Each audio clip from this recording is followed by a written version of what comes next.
We are live out there in YouTube land. Let's get some of this stuff distanced out. Hope everybody's enjoying their weekend. I am Howler Mouse, and we are getting set up still. All right, guys, we have had a fantastic Saturday of all things in a place called Bluefield, West Virginia, I think. Bluefield, West Virginia, I do believe, right over the state line. Is a mall called the Mercer Mall. Been there for over 40 years, and in the abandoned Roses department store, they are having a toy convention right now. Card toy convention, and there are some great dealers there with comics. The deals were to be made. I was there a little bit last night when they were setting up and got in for free. And then I was able to go in this morning. The family and I went out, celebrate the stepkid's birthday. He found some, I don't know, Yu-Gi-Oh cards, Digimon cards. I kind of scoped it out for him last night.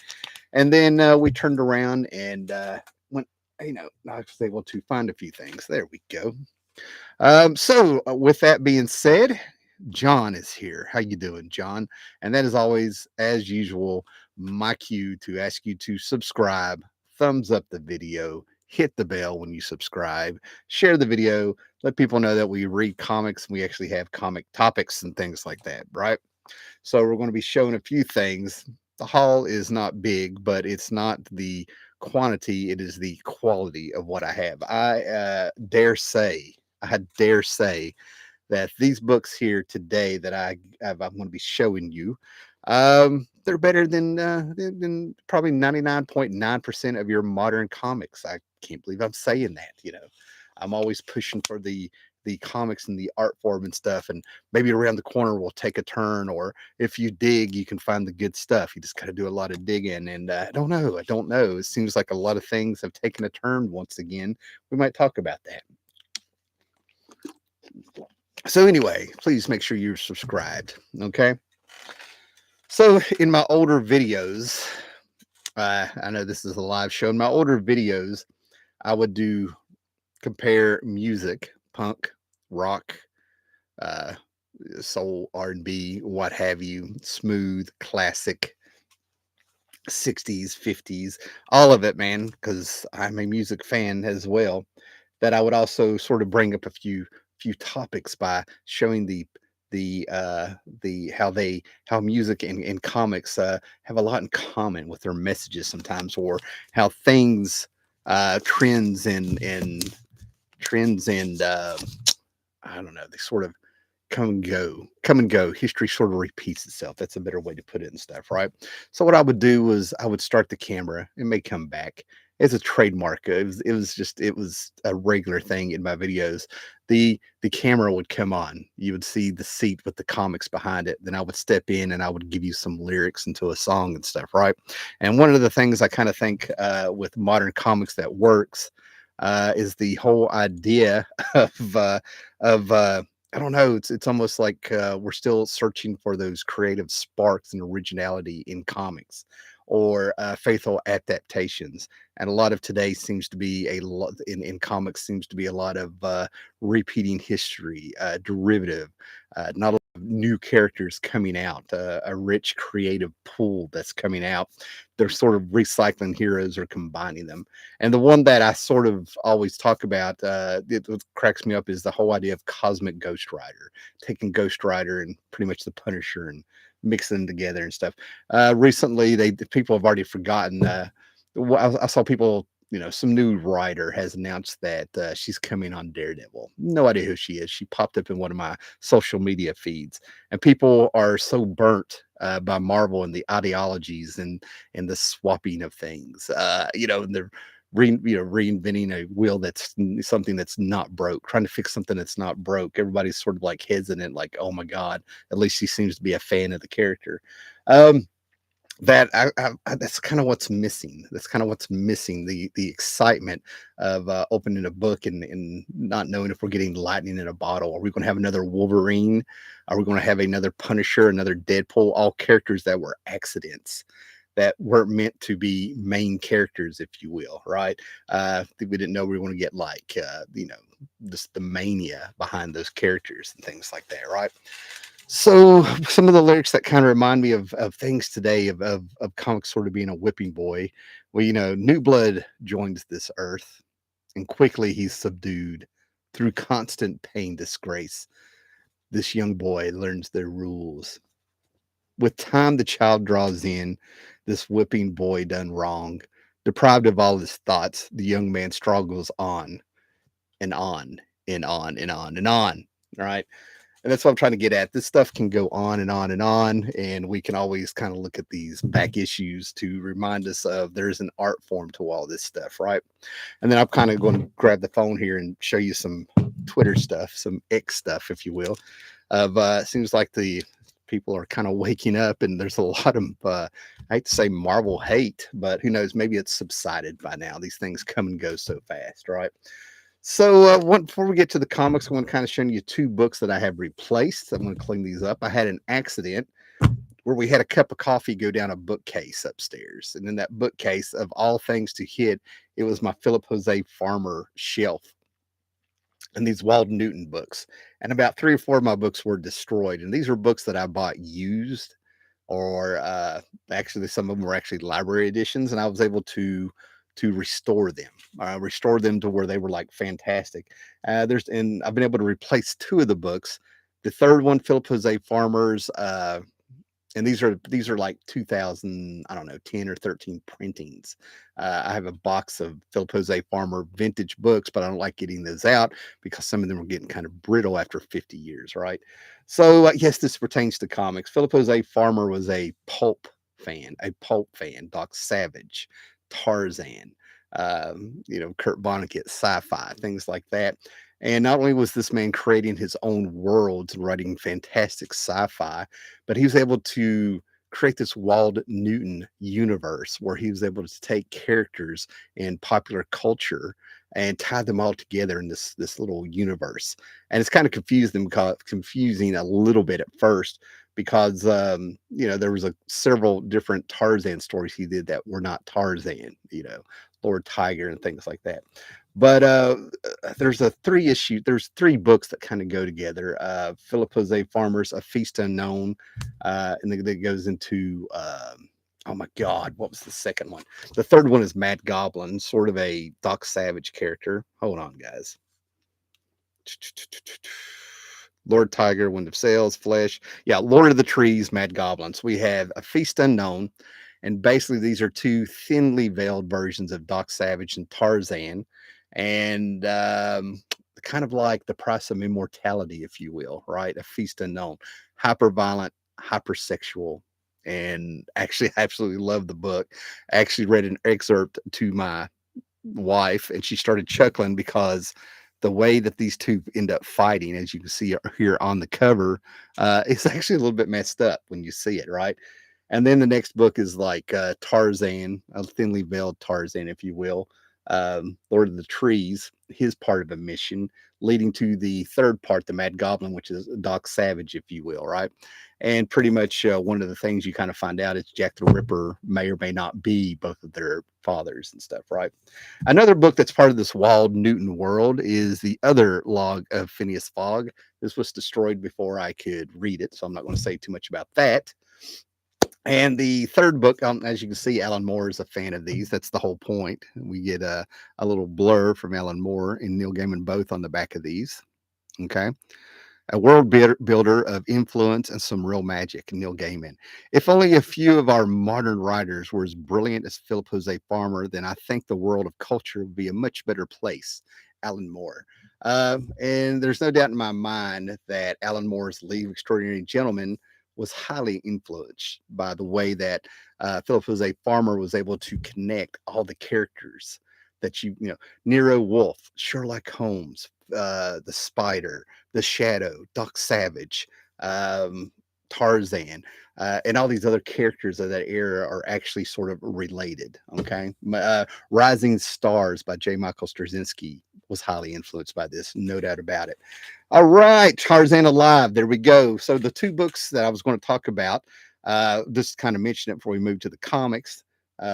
Were in fact, a biography of Doc Savage in Tarzan Alive. And it actually has a tree in the Doc Savage biography that he wrote. Jewels of Opar, an untold tale of Tarzan. Many things. Lord Tiger, another version of Tarzan. There's a book. Oh my goodness. Well, I probably want to talk about those because now I'm thinking about the little library I built up. So yeah, I've been able to replace two of the books. So I'm going to kind of clean them up, get them restored. And unfortunately, the third one I got for a steal for $5. If you get online, you're going to kind of be amazed by how much it goes for. But the third one I'm looking for is Venus and a Half Shell.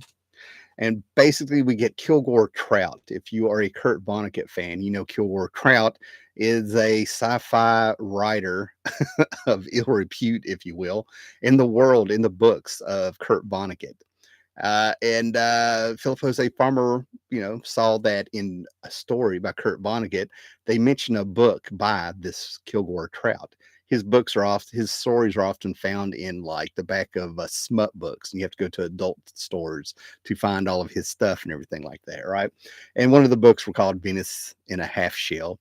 And Philip Jose Farmer decided he wanted to write as Kilgore Trout this story. It's the book that's in one of the Kurt Vonnegut things. And Kurt Vonnegut kind of flipped out and said no several times because he was afraid people were going to think he wrote it. And if you've read any Kurt Vonnegut, a genius writer, I've read quite a bit by him. Um, Philip Jose Farmer may have very well out Kurt Vonnegut with that book. It was fantastic.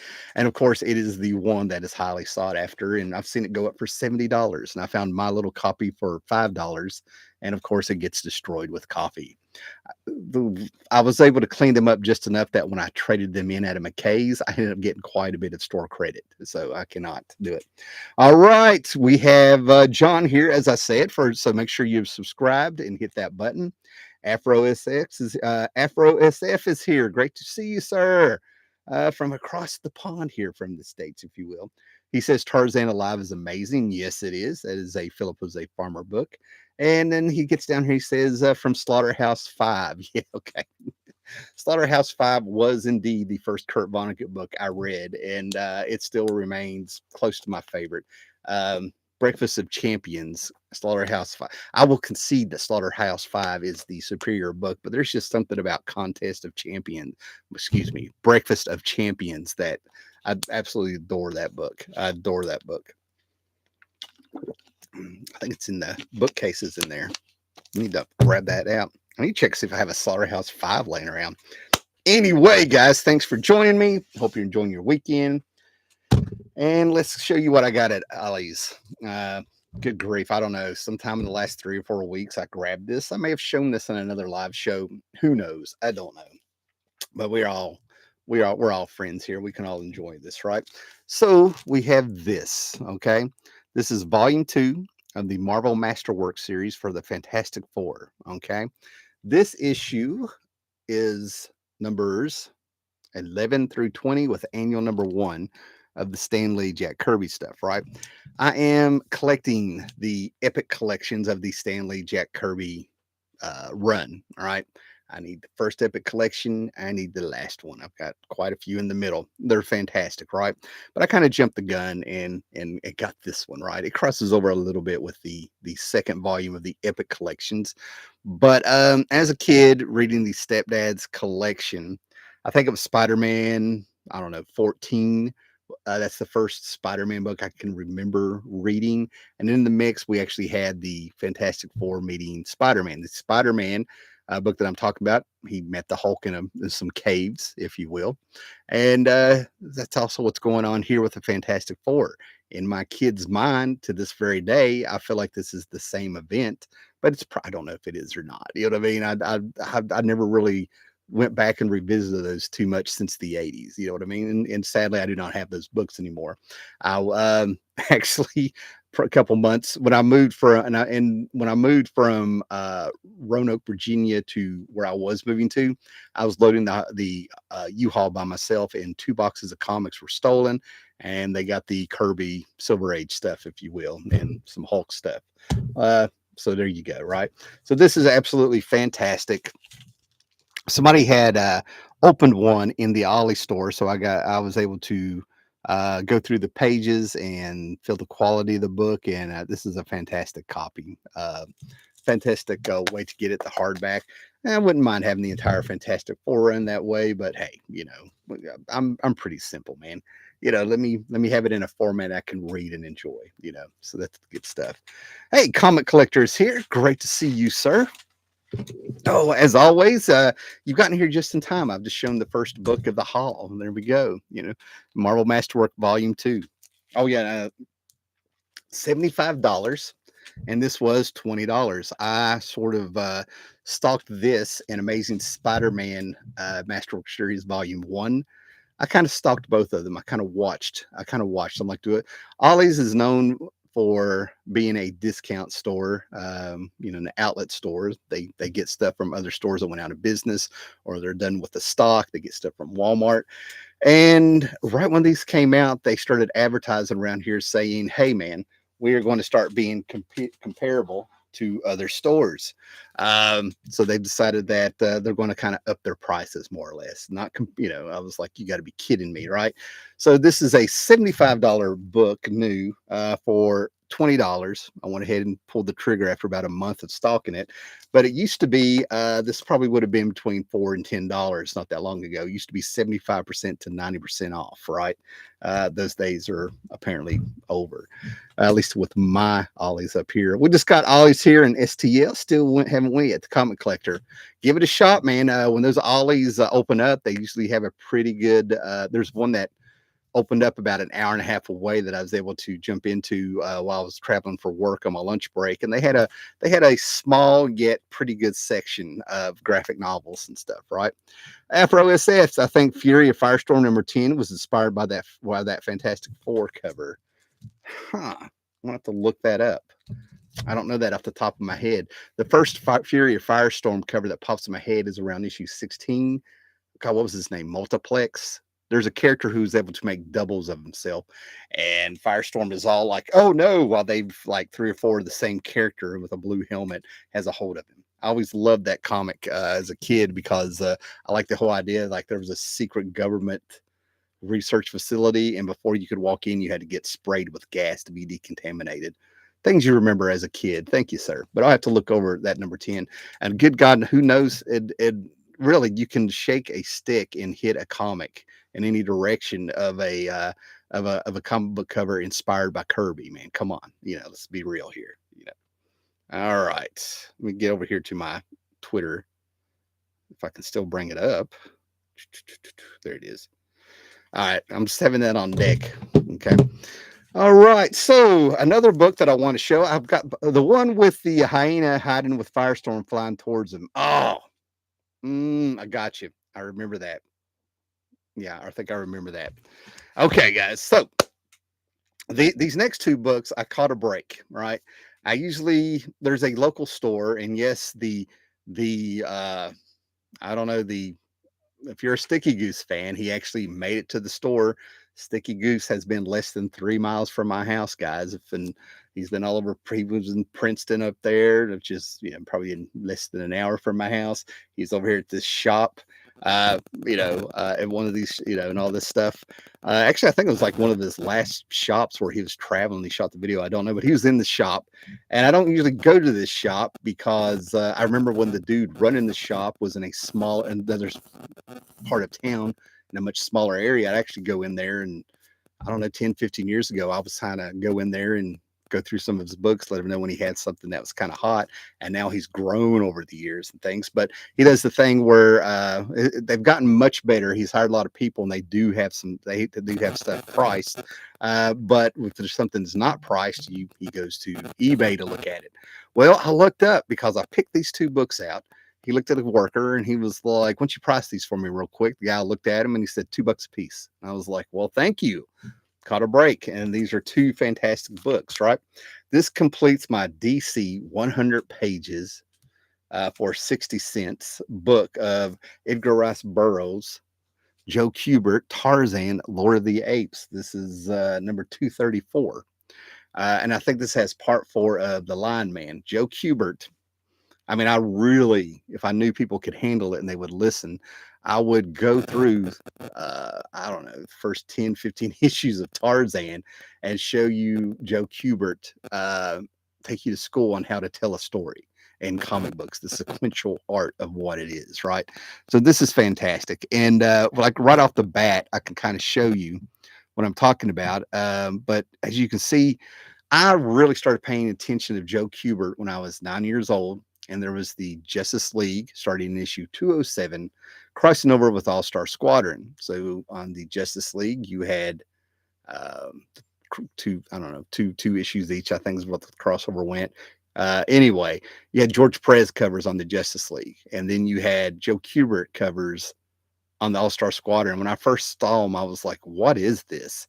And then I started really looking at it, and none of the line was wasted, and it was like at a weird angle, like it was a little bit higher as you were looking down on it, but not quite down on it. And then I noticed that there's some motion in there. So what I figured out over the years are little things like Joe Kubert is able to take jungle scenes with animals and make them super dynamic. Okay, there's a lot of action hidden in there, but as you can see, tell by the way that he doesn't waste lines, when we have action lines and like and manga and other books, they'll have like three or four, five, six, seven little lines. Somebody slapping their hand and it's trailing behind them, right? Well, what he's done is that he's put those lines as part of the anatomy. Get that leg in there to focus if it'll do it. Yeah. So as you can see, we have motion because he's put those lines in certain directions inside the body. And it took me forever to figure that out. That's how he's showing action. I'm like, oh my God, right? So now I get to finish a 4-part story. I can stick this in there with them. $2 for all that. So I finally finished my 100 pagers of some Tarzan. And I'm probably going to finish up this Tarzan run altogether. I have a ton of them. I really don't need that many of the DC.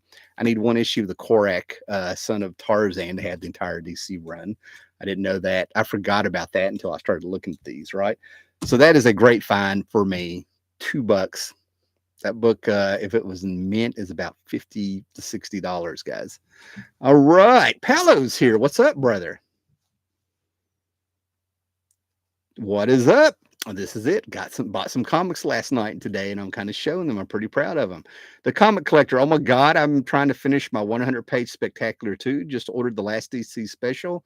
I'm missing today. That's fantastic.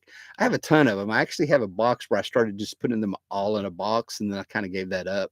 I bought a Batman 100 pager, and I was very excited. And then when I got to the section where it was supposed to show all the Batmobiles, those pages had been ripped out. So that kind of took the wind out of my sails a little bit. That was, I mean, it was a thing of like, I did appreciate what I had, but I couldn't believe I let that one book really kind of bring me down, because I usually check the books, especially the Bronze Age Marvel books, to make sure that the value stamp is in there. You know, the value stamps, you know what I'm talking about, where they were cut out, or people had cut out the subscription box for the comics or wrote in them and stuff. All right. So, good Comic Collector, good luck on finishing that, man.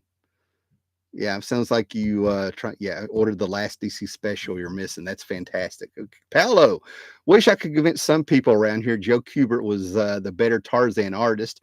Over here, they're stuck in the 40s with Bern Hogarth, right? Um, yeah, I get what you're saying. That one of these issues, I can't remember. It has Joe Kubert was with Russ Heath doing the inks on Joe Kubert. It's beautiful. I think he's fighting a Black Panther or something. I'll find it, you know. But yeah, there's been some as a kid, and thanks to PBS, I was able to watch the 1930s to 1920s, 1940s movies of Tarzan. And strangely enough, my favorite one is Tarzan Visits New York, whatever that was. I gave that VHS tape away to someone as a gift. But I love that one. And yes, I actually saw the Tarzan episode where Jane, pre-code guys, during the 30s, there is a black and white Tarzan movie where Jane is swimming naked in the jungle in the swamp, and it was like right there. And it's not very risque. It sounds worse than what it is, but I can't remember. I couldn't believe I was like 7, 8, whatever years old, and I'm watching this on PBS because my first introduction to Tarzan was the Filmation cartoons that I can recall, and probably these comic books, But yeah, Joe Kubert, I think it's his best work. People love his Sergeant Rock. I get it. I get the war stuff. It is fantastic. But when it comes to actual storytelling and adaptations and showing what he does, it's the Kubert stuff, I think. So yeah, Paolo, I feel your pain. Afro SX, I'm jealous. Okay. And then I'm trying to complete my Tarzan Marvel run. The Tarzan Marvel run, I've kept the two annuals. Maybe I kept a number one if I remember right, because John Buscema, man, he really amped up a little bit of his Frank Frazetta there, in my opinion, for those books, right? And they retold the origin, and I may still have the number one, but I really enjoyed the DC stuff to where I actually sold the Marvel stuff to make room because I was like, I'm not really enjoying these. They really went way off track, I thought, with the feel of it. But that's one man's opinion, man. The Marvel stuff had several issues that were fantastic, so we're not here to dump on the Marvel stuff. Personal preference. Okay, I just realized I was starting to sound like an asshole, man. Sorry. Um, anyway, complete that Marvel run, man. Good luck. I'm serious, man. I've kept some of the John Buscema stuff, some of the annuals. And hopefully it's not that hard for you to get. I feel like some of the DC stuff is actually hard to get, harder to get. Yeah, and Victor Shade, Tarzan is fantastic. Hubert Tarzan, it is indeed, man. All right, appreciate it. Okay, so this next one, if you're underwhelmed, it is okay. It is okay, right? But for me, to get this number one and complete this small set, I think there's only 6 issues, maybe 8, but I feel like it's 6. But I have the first issue finally, right? The first issue, I think this came out in 1975. And like I said, if you're underwhelmed, it's cool, man. But I kind of dig some of that sword and sorcery stuff from the 70s, right? So it's got a feel for it, right?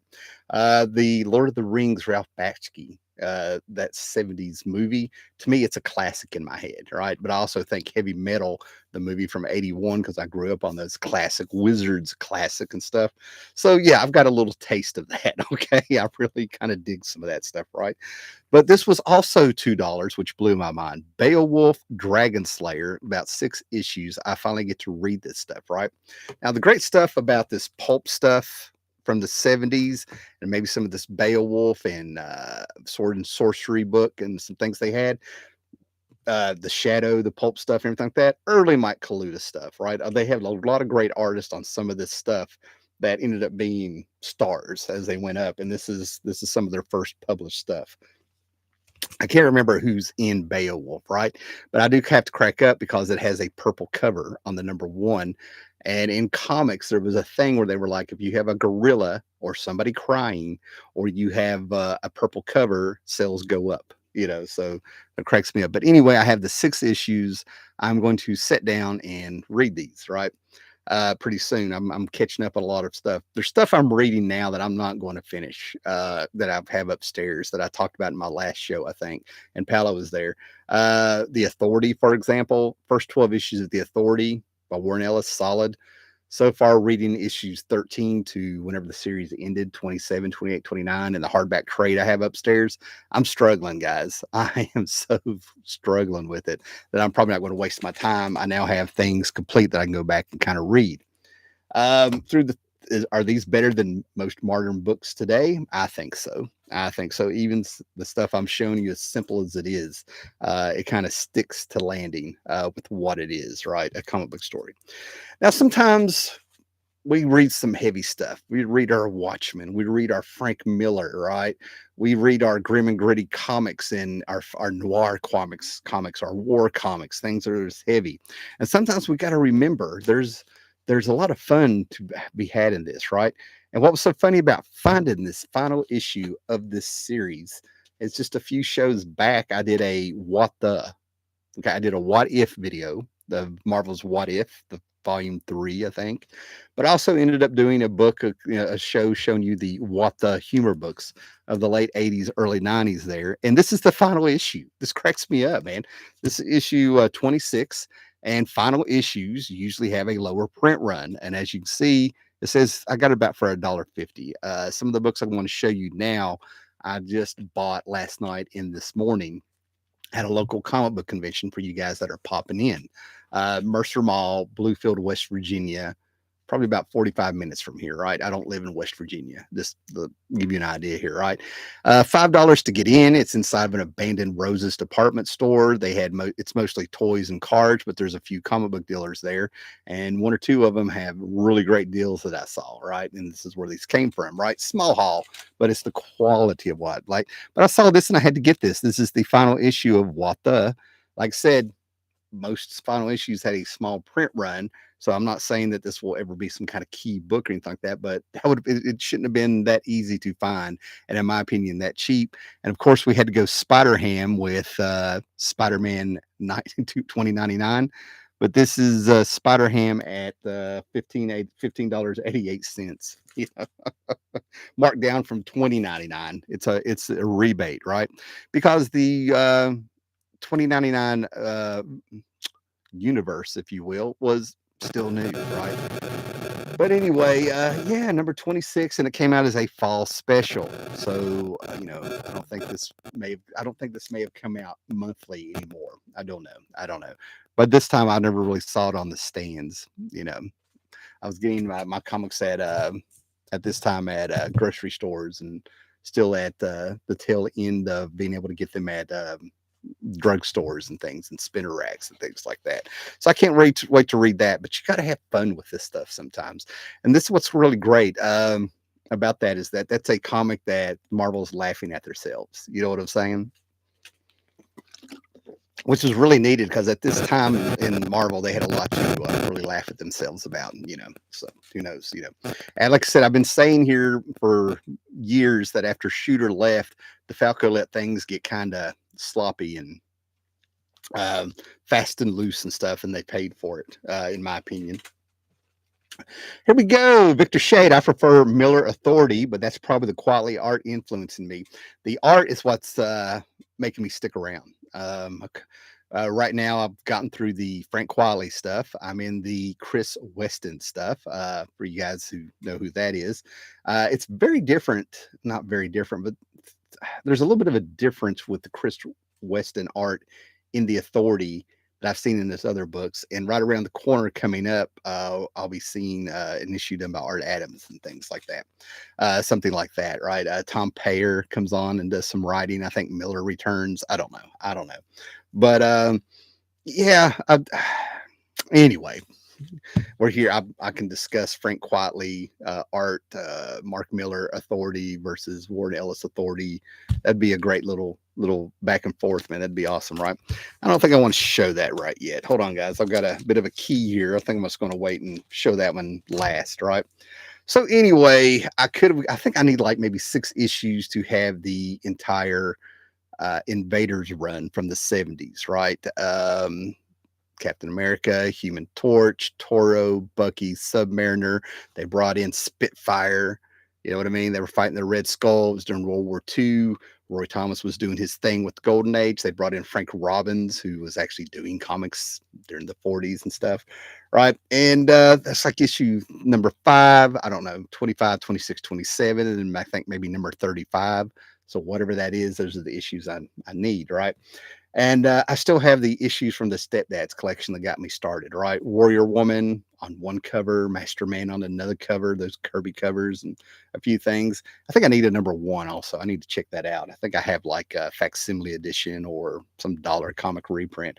But anyway, I was able to find this for a steal I don't want to say mid grade. It's a little bit better than mid grade, right?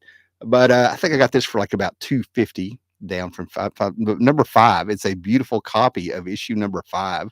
Red Skull right on the cover. I do believe this is a Jack Kirby, maybe. Let me see. I don't see any credits on there. Looks like a Kirby to me.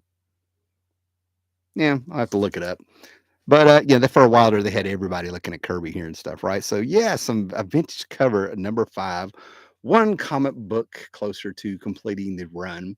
And as always with Roy Thomas, when you bought this book, you had plenty to read, dialogue wise, exposition wise, everything wise, to last you to the next issue. Man, they get wordy. Um, and then by the time when he left Marvel, and picked up the All Star Squadron. What's great about Roy Thomas is that he is a Golden Age fan. He has those comics. He was running around collecting those comics and finding them before it was a thing. So he knows how all the comic book companies, the history of all the comic book companies that were around during the 40s, the obscure heroes, the ones that were similar. He worked them all into All Star Squadron, but I think with the research of the 40s or whatever, it's all right in there in the Invaders. I'm a sucker for that's why I love the Earth 2, the old school Earth 2 of the DC universe. I'm a sucker for those heroes of yesteryear during World War II, where you there's just something about them. I absolutely love that, and things that happen after that. Here we go. Hey, Jacob is here. Good to see you. Afro SX, SF, Afro SF. Invaders are still the best retcon series I've read. Yeah, I like it. Yeah, absolutely. And then Victor Shade comes out, has come out. I have a lot of nostalgia for the Invaders.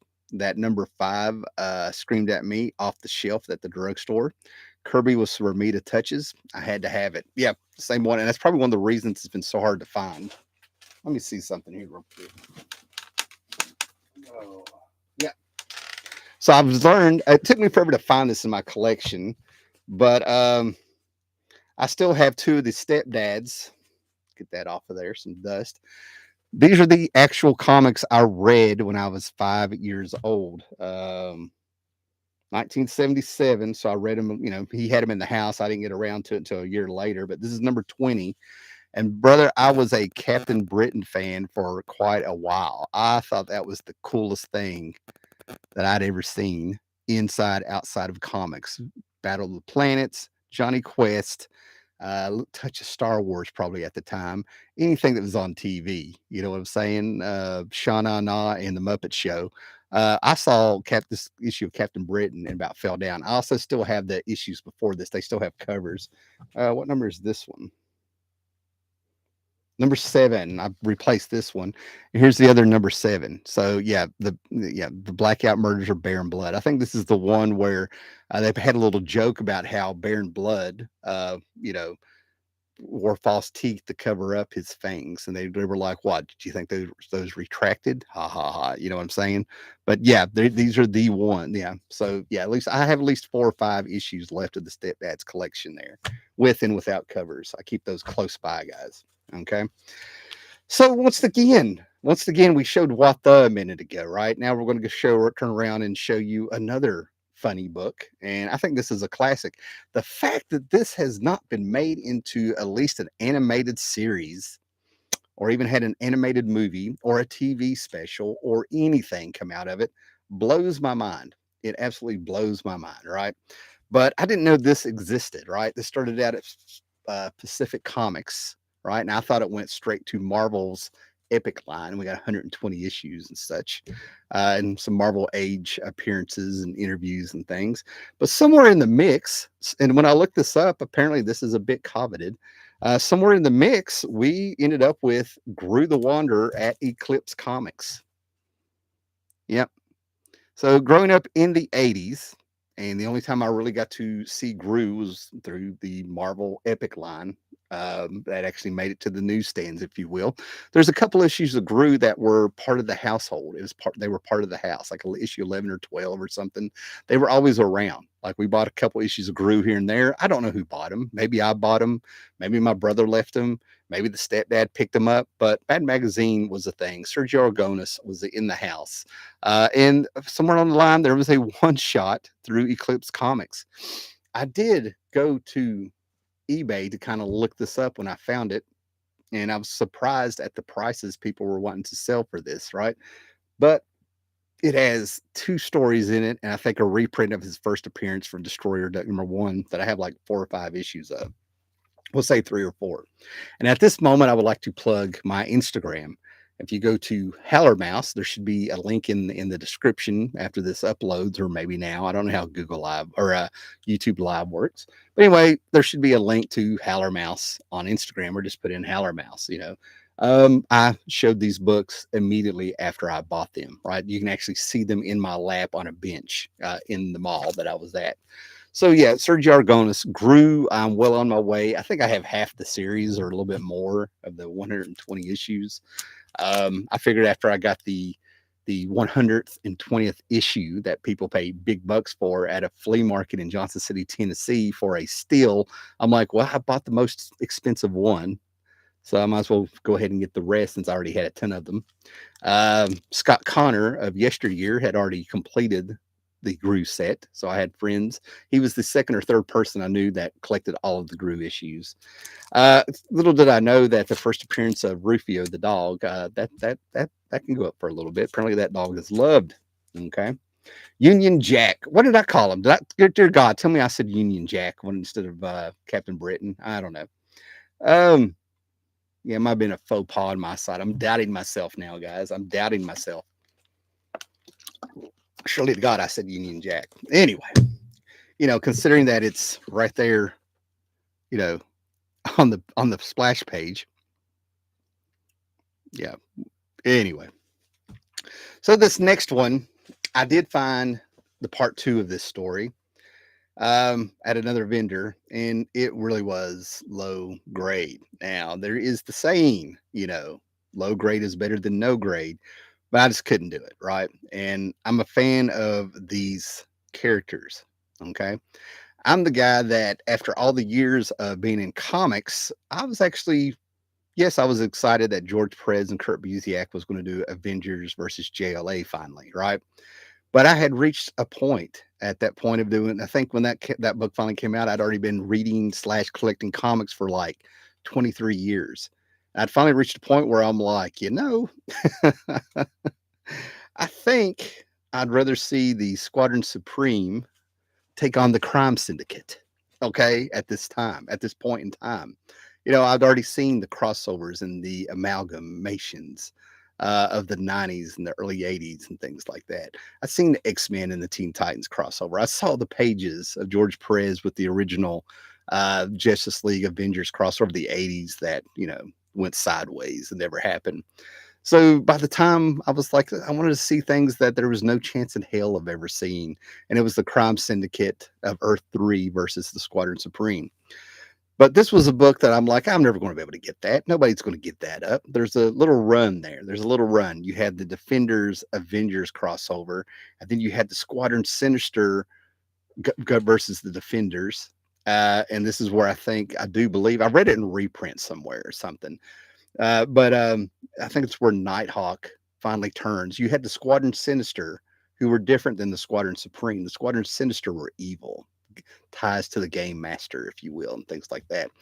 And those characters are in the Marvel Universe that people forget, right? There's a Speed Demon who was the original wizard from this group, right? He's running around the Marvel Universe unless the Scourge or somebody took him out. And then you had Nighthawk, who is an evil Batman. He went straight and ended up joining the Defenders during the story. But here's part 1.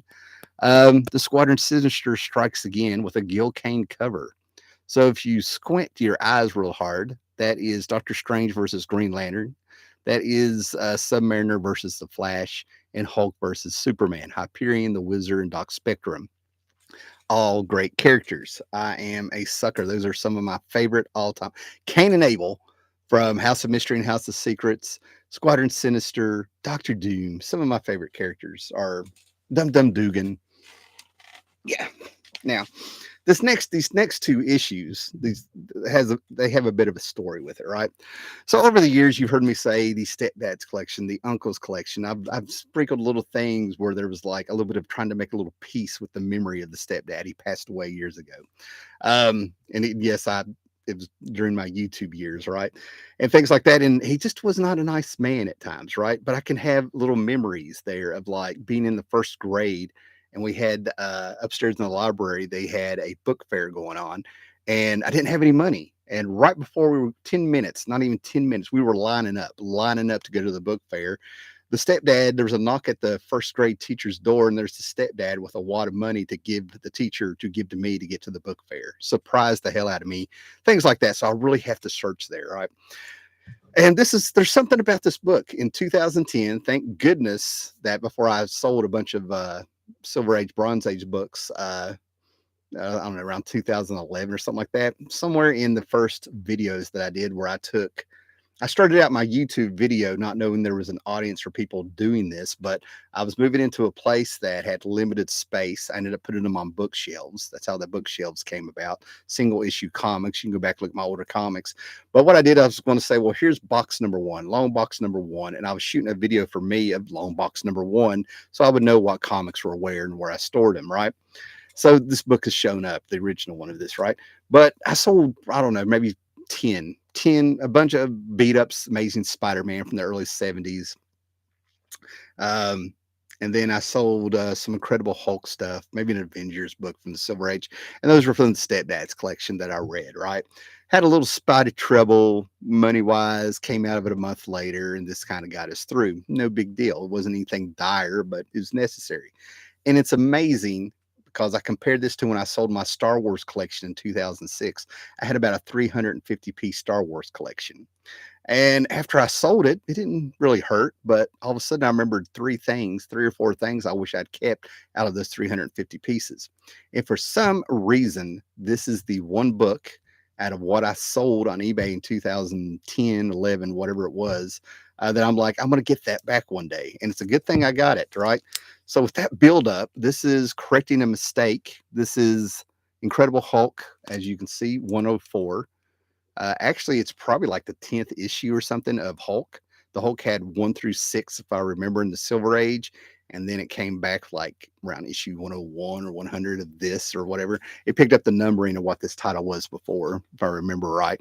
I wasn't born yet, so I don't know. But there's something about this classic Rhino versus Hulk fight in here.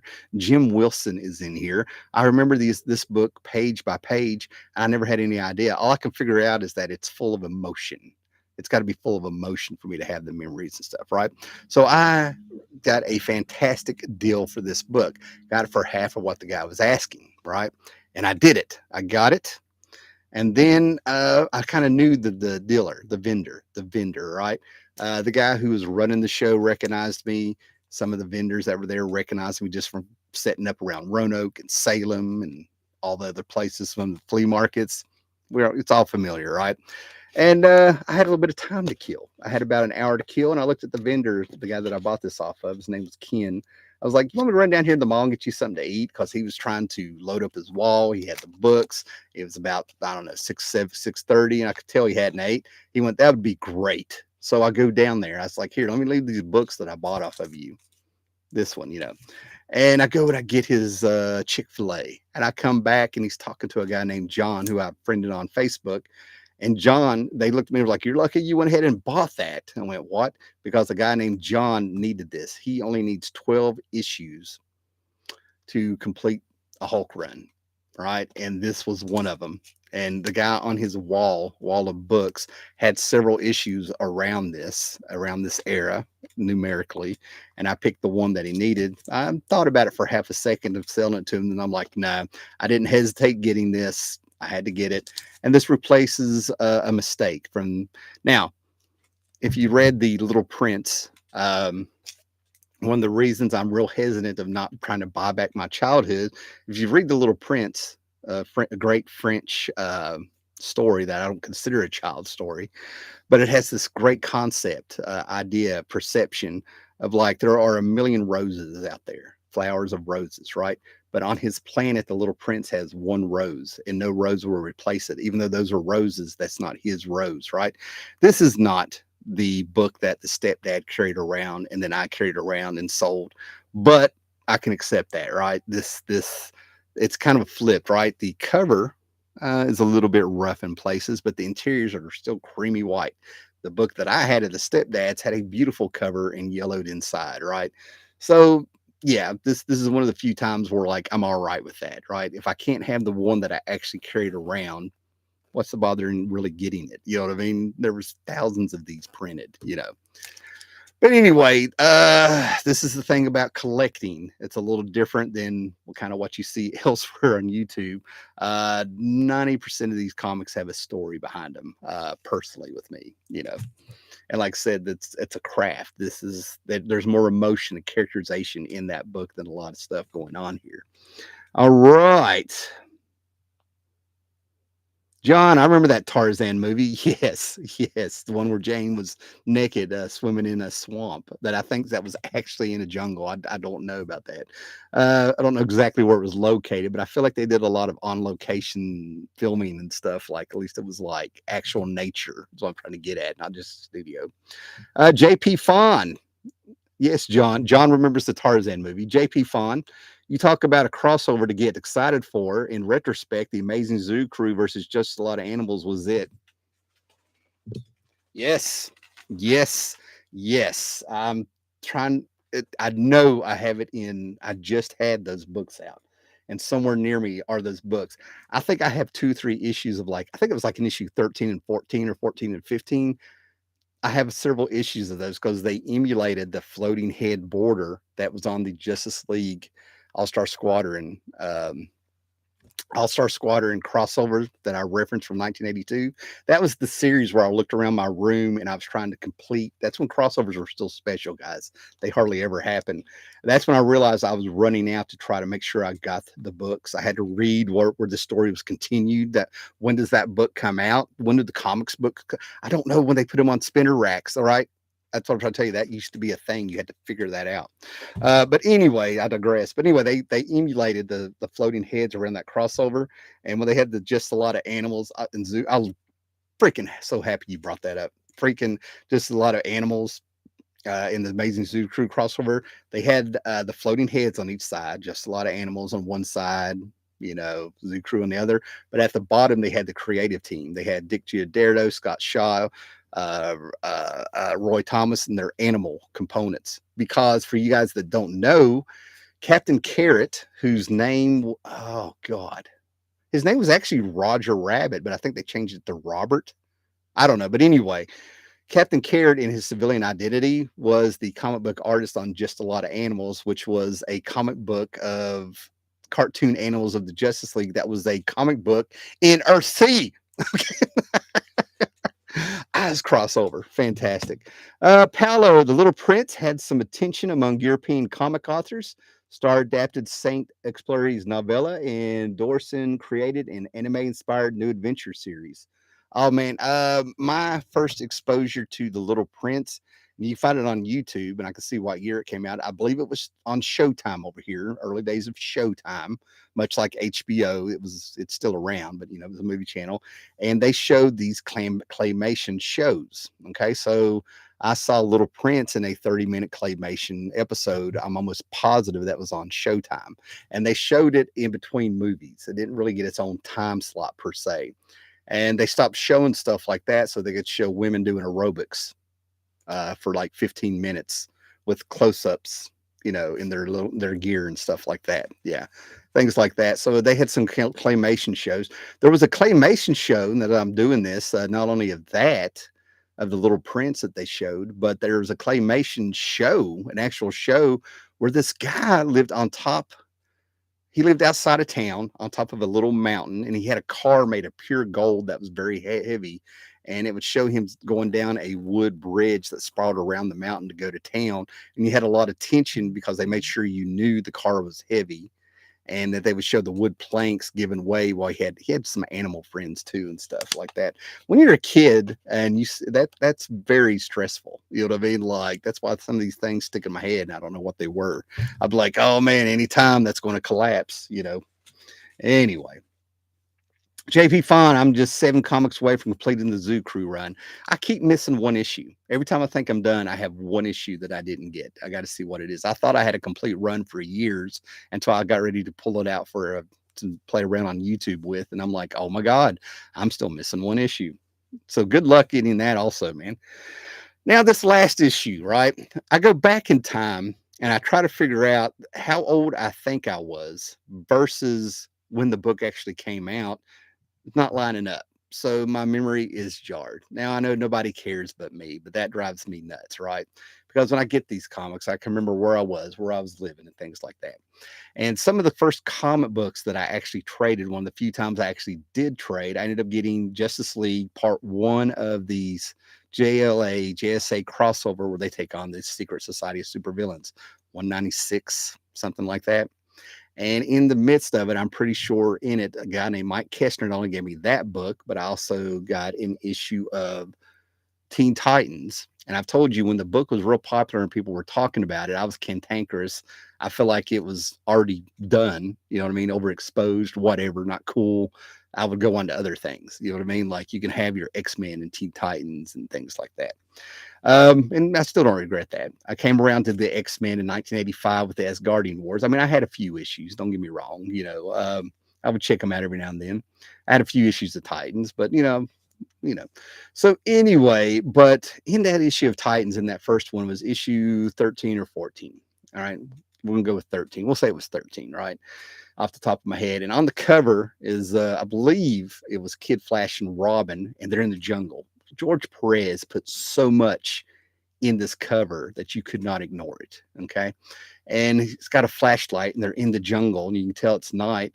And as he's shining the light, front and center on the cover is Robot Man from the Doom Patrol hanging on vines, all scarecrow like, if you will, like from Oz or something like that. And that made me a Doom Patrol fan. Somewhere on the line, I still have the beat up copy. I got this little digest with George Perez covers on it and a few little pinups in the back of reprinted Doom Patrol stories from the past, right? And one of the issues that always eluded me was issue 121.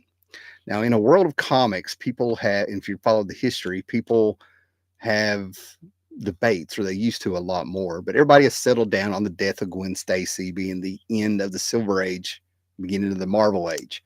I, for one, in my mind, always seen it as Captain America, nothing to do with Captain America, as Conan the Barbarian #1. Okay, Roy Thomas Brew Windsor Smith. I think that was like 1970, I believe, or something. And then there's people even more into it who were there in the Silver Age, where they feel like the Silver Age actually ended when Snapper Carr betrayed the Justice League. And I think that was for the Joker.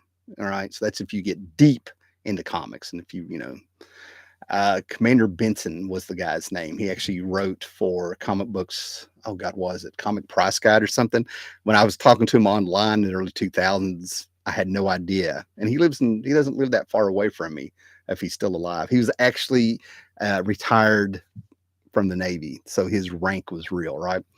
And then there was another train of thought there for a while. And I don't know if it ever really got traction, but it was the death of the Doom Patrol, because death wasn't that big of a thing in the comics, if you will. I mean, it happened, but I try to tell people Legion of Superheroes in the 60s had a little bit of a dark side because Lightning Lad died. Not only did Lightning Lad die, but he lost an arm. There was things going, and these were teenagers.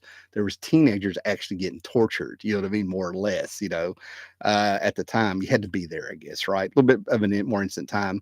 And then they turned around and they took the Doom Patrol and they killed them. And over the years, I would run across this book and it would be in horrible shape. A nice little kick in the nuts for me is that a couple years ago, there was a gentleman, he's retired now, gentleman who had a box of comics he had since he was a kid. He wasn't into comics. And he was like, can you look at these and let me know if I got anything and everything like that? And I went through and he had some nice comics and he had this one in it. And I'm like, I might make you an offer on that. He's like, no, I think I'll keep it. he actually ended up buying this when it came out.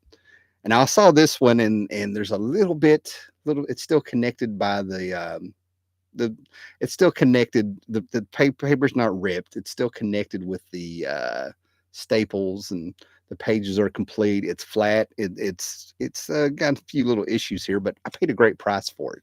So we'll say it's mid grade. But this is one of those books I never thought I would own or run across a decent issue to buy. Right. So this one for me is a big deal, even if it doesn't blow you away, and that's fine. That's fine, right? But I'm a huge fan of this series. I'm a huge fan of the Grant Morrison series. There's a couple I can skip. I didn't like what John Byrne did. I didn't like who the guy before John Byrne did with the series in the late, I think, 90s or something. I'm not sure. Chris Claremont and John Byrne finally reunited, for you guys that don't know, on JLA in the 2000s, and it was horrible. But it was more of an excuse to get this group back together because John Byrne went into a series and he put a four-armed ape or something in it. And then we happened to have Keith Giffen come on, and Keith Giffen brought the series back. It ran about 22 issues. I'm currently kind of working my way through those issues finally. And thanks to the DC 52, it went away. He kind of combined everything that had happened with this group and made a great series. But we're going back all the way to, I believe it's Arnold Drake. I hope I'm remembering this right. I think the same guy that made the Doom Patrol ended up making the Guardians of the Galaxy. Okay. But anyway, I'm talking about Doom Patrol 121. Okay. I finally got this book and I got it for a great price. The guy cut it down about 50% from what he was asking for it because I opened it. I showed him. I'm like, a little bit here, a little bit there, right? So this is a case of, this is one of those books that has been a long time coming to be in my collection. We're talking going back to the early 80s. Just never really running across the book. It's a DC, it's a Marvel world out there, guys. It was a Marvel world out there forever until recently, so that's what blows my mind. Apparently Marvel has finally gone over this too far, with what I'm seeing on social media. That's what I was going to pull up here, right? So yes, it is all led up to this. Yes, the Hulk versus the Rhino made me more of a lot of people's taste. But for old Hallermouse, this is it. I feel like this could have been in the running for the end of the Silver Age, with the death of a team. Now, of course, they kind of, Robot Man ended up surviving. Negative Man ended up kind of being brought back, but they still had Rita dead and the Chief dead, or was he dead? Really, the Chief ended up coming back, so Rita was the only one dead for a while, right? But that's the pain of retcons sometimes. You know what I'm saying?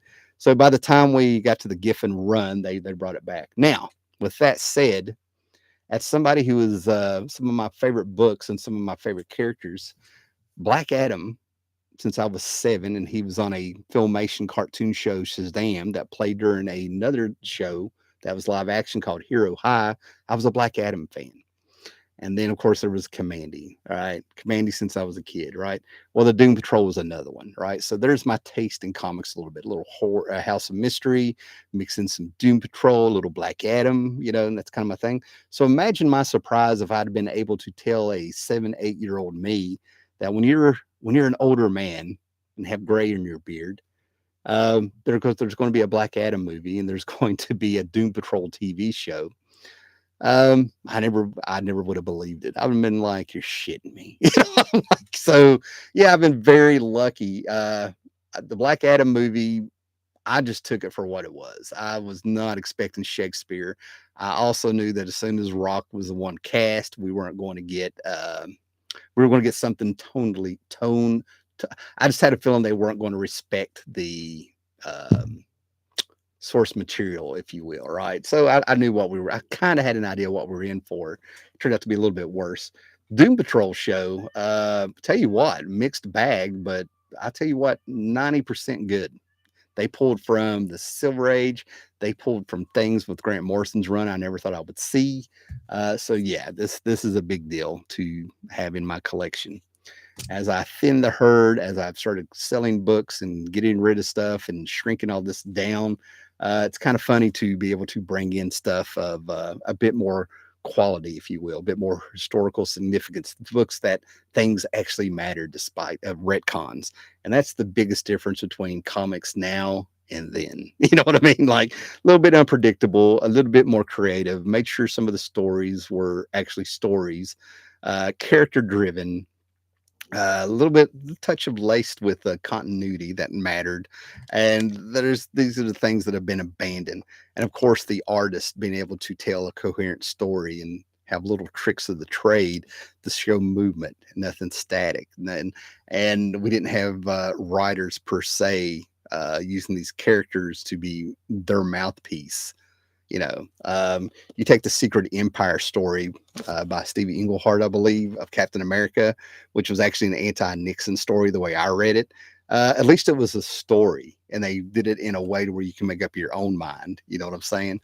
Um, versus some of the stuff they put out in the last, 10 years, where it's just been horrible and canceled and everything. So what do we have here?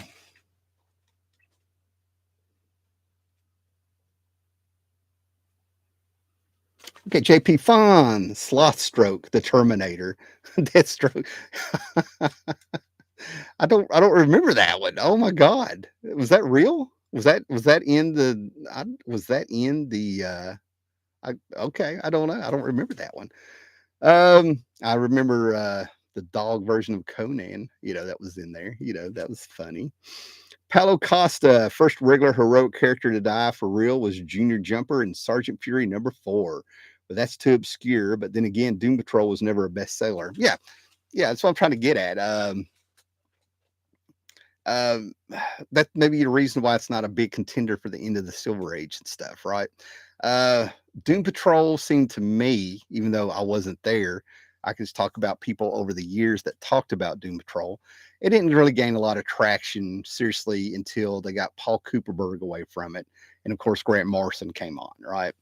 But it seemed to be like they were like, man, this is really close to the X-Men. This is Man Thing, Swamp Thing all over again, right?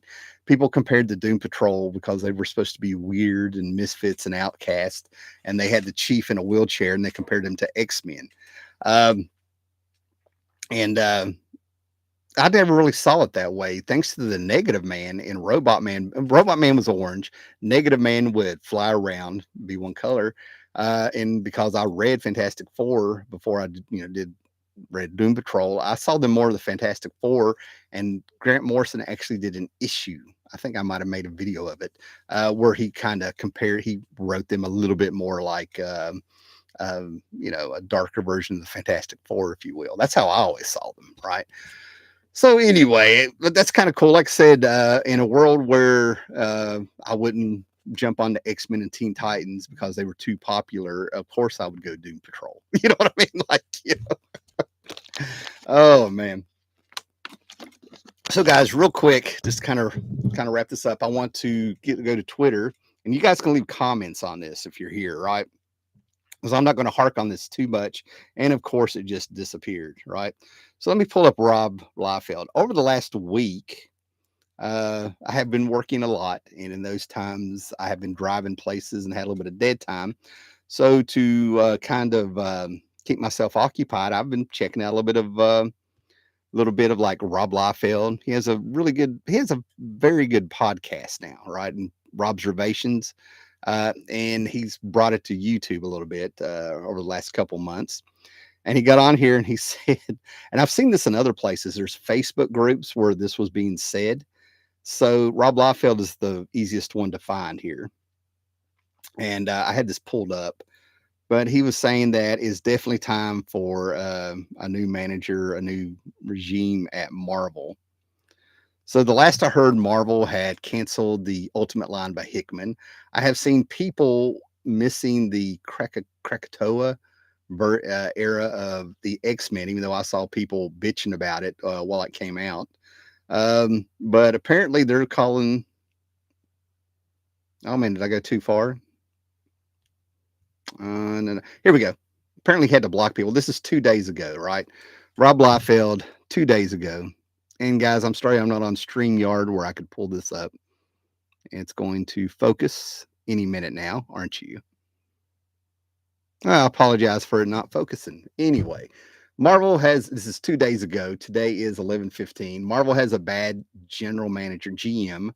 severely. Actually, in sports, these guys would have been removed, and people are naming CB Sabowski and Tom Brevoort. And they're just going down the line, just like people are just putting them up there. And I've seen this in other places before Rob tweeted about it. This last week, I have seen things on Facebook and everything where like they're just sick of them. So I don't know what's finally happened, but 5 years ago, and I know it was 5 years ago because it was during the pandemic. I have a live show or video out where I said, I don't know what's going on at Marvel. Something's not wrong. I will no longer be reviewing and talking about Marvel books on here. Um, because honestly, I think they've sucked for at least 10 years, like hard, not just, some weird quality issues like the 90s and stuff. They have sucked hard. And I'm kind of surprised that people have caught up, but I don't think it's a matter of catching up. Whatever was going on for, years and years there with the milkshake crew, if you still remember those days and all this stuff going on, and the 18 Miss Marvel #1s and the weird things they were doing.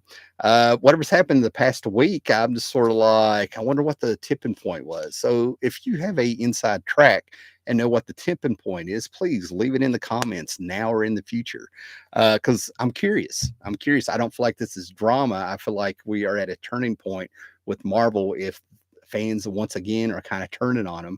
But with social media, and seeing how it's consistent on Facebook comic book groups, X. I saw one. You can't really get too much of that on Instagram, but I saw a few little comments here and there. I kind of wished I'd had took screenshots and cataloged this stuff, right?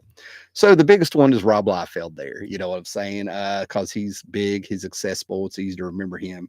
So yeah. I mean, maybe they'll have something to bitch about in another week, but right now, this is the first time I've seen something consistently going on across several things. Here we go. JP Fawn had made up Sloth Stroke. What you know what, JP Fawn? You need to copyright, trademark that. I think you're on to something. That is fantastic. There was a sloth in a Mighty Mouse cartoon by Bakshi and John Kricfalusi back in the 80s. It was a take of the Legion of Super Rodents, and through the entire show, you thought the sloth was a statue, and he's slowly throwing a punch for 10 minutes our time to where he finally taps the bad guy and saves the day. And when he taps him, it knocks the hell out of him. So that I could see that happening. There's been one other sloth superhero that I'm aware of. JP Fine, I do enjoy the Rob Leld podcast. I'm bits and pieces with it. He talks so fast and everything like that. I could take him in, I don't know, 15-minute increments and if he doesn't really have a topic I'm interested on, I go on. I listen to Smartless when I'm driving more than I need to in Jim Cornette snippets. That's where I am currently. If you know any more comic book podcasts that are worth it, let me know. Afro SF. I enjoyed Morrison's Doom Patrol. I heard Crazy Jane and Ragged Robin from the Visuals are the same person. See, and that's the thing about Grant Morrison. I think that's highly possible, even though I haven't seen anything really official about it. But Grant Morrison, most of his books, it doesn't matter what company they're at, they're connected in some way. Like I said, in his X-Men run, the one I tell people that's the simplest to follow, he made Wolverine. He wasn't Weapon X. That's the Roman numeral 10. He was Weapon 10. He was the 10th experiment and the weapons, in a series of trying to make a super soldier, like Captain America was, right? So he did that at Marvel, but he goes over here to DC on his comeback, and he did a series of 3-issue miniseries playing around with storytelling. He and Frank Quitely did a book called We3, WE3, Weapon 3, Weapon 10, Weapon 3. You follow me? And so you could, and it was experiments on animals. Okay. And We3 is about a dog, a cat, and a bunny, that all have cybernetic parts, if you will. Right.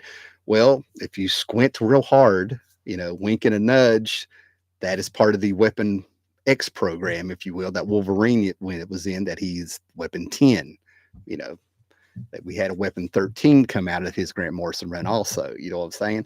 So that's what I'm trying to say. They kind of fit in everywhere. So there's no doubt in my mind about the Invisibles. My Invisibles run, where is it? Oh, here it is. My Invisibles run is right here. And I have, I think I've only needed like 8 issues to have all 3 volumes, but I'm not going to track them down. So yeah, I've always kind of wanted that myself. Victor Shade, I'm not a fan of Liefeld's comics, but I enjoy his podcast. I have chilled out so much over the years where I don't have the Liefeld hate over them. You know what I'm saying? He's a real his enthusiasm for comics. He has a real enthusiasm for comics, and he is close to me in age. Yeah, same here. So in his talk, he's older than I am, but so in his talks of 70s comics on what he likes is similar to mine. Yeah, and he actually holds up the comics. That's what I like about. Yes, it's a podcast, but I prefer the YouTube parts because he actually will show the comics. Uh, and he will tell you like this is my original comic. That's why I'm not worried about folding it over. I have good copies put up, you know. Victor Shade, also his version of behind the scenes events and why things happen the way they did, like Heroes Reborn, for example, interests me. That's what I'm saying. He'll go in, he'll drop dimes now. He announced his last book that he did for Marvel was some Deadpool book, of course. He said, I will no longer be working at Marvel, and he has been dropping dimes ever since, on his X Twitter account there, if you will, right? All right, guys, that's it. Thanks for popping in. Thanks for everybody that's here. Make sure you have subscribed, popped in, leave some comments on these books. And I don't know. I don't know, man. Just make sure you hit the bell. I've got a few ideas for a few other things. I don't know. But I think I'm going to go up here and I think I want to eat some dinner. And then I think I'm going to hang out with the wife. And I don't know, maybe read a little bit and stuff. Tomorrow, I'm going out with some friends. We are going to, they have been, we're going to, there's a little museum that we're going to. Oh, God. Who did they say they had there, man? Who's that surrealist artist? I can't think of it. Anyway, there's a famous artist. Apparently, they have some of his stuff in Abingdon. Um, and then we're going to eat some Greek food, and then we're going to see a Studio Ghibli movie, The Boy and the The Boy and the Heron, Iran. Good God, I've been reading too many. Oh, I just realized there's another book I did not bring down, but that's okay. I'll save it for later. But anyway, yeah, we're going to be seeing The Boy and the Heron, Boy and the Heron. Eat some Greek food and go to a little museum tomorrow. So make sure you smash the bell because I seem to fall ass backwards in the comics sometimes. You never know. So later, guys, and enjoy your comics. Enjoy the rest of your weekend. Thank you guys for coming in. Thank you guys for commenting. I always love to read the comments. I love seeing everybody pop up. And I love having the usual cast of characters out there, man. So that's fantastic. All right. All right, guys. Later, man.